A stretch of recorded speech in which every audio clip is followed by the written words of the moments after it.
Hi there!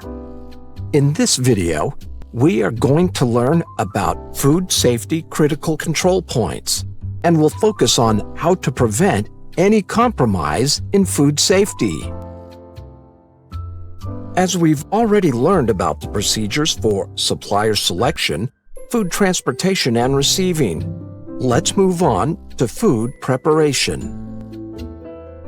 When preparing food, food handlers should minimize preparation time, separate raw or unprocessed food from ready-to-eat foods, use separate color-coded utensils for cutting and preparing different food items such as vegetables and meat.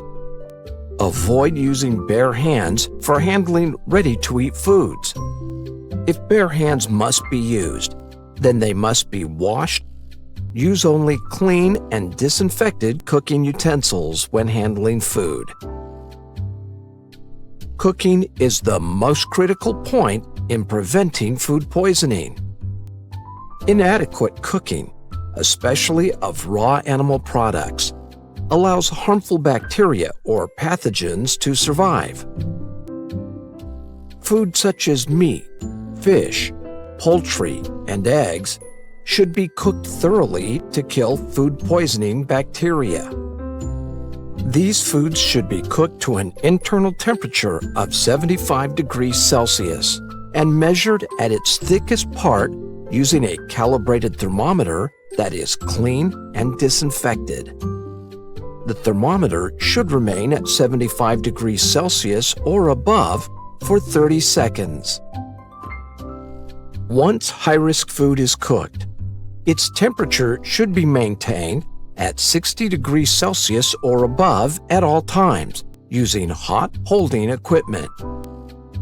During the cooking process, some bacteria can form a protective covering called a spore that germinates and multiplies when conditions are favorable.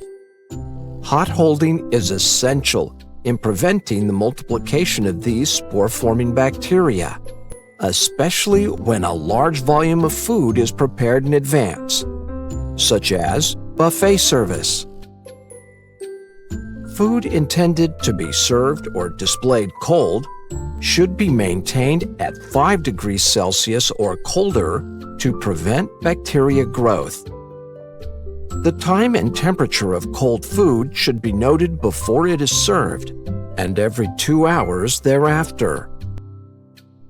If you are not going to be serving hot food right away, then it needs to be cooled down.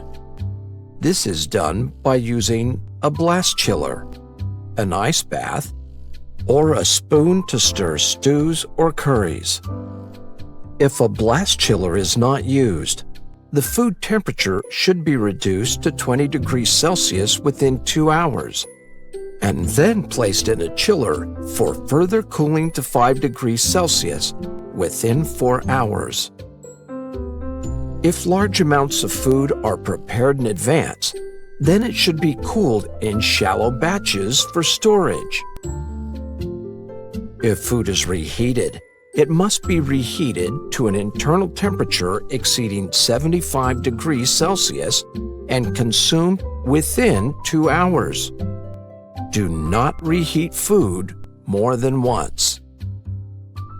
When serving food, these rules should be followed. Food handlers should always wear a clean uniform and maintain personal hygiene.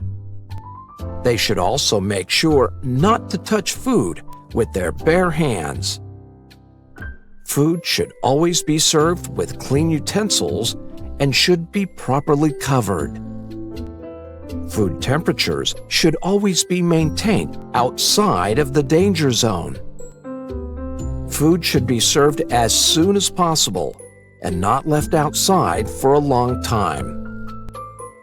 If you are serving food in a buffet, each dish should be covered and have at least one clean and sanitized utensil for every food item, especially when raw food is provided.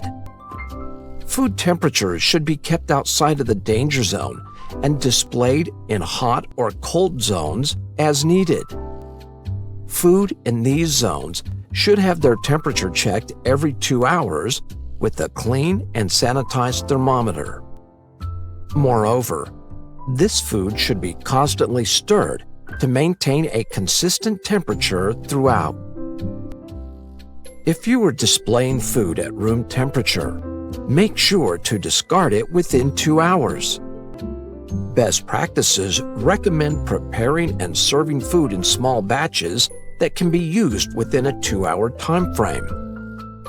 If food is not consumed within 2 hours, you need to ensure it is discarded. Never add fresh food to old batches of food, and never reuse food that has been placed on a buffet table, even if it has only been there for a short time.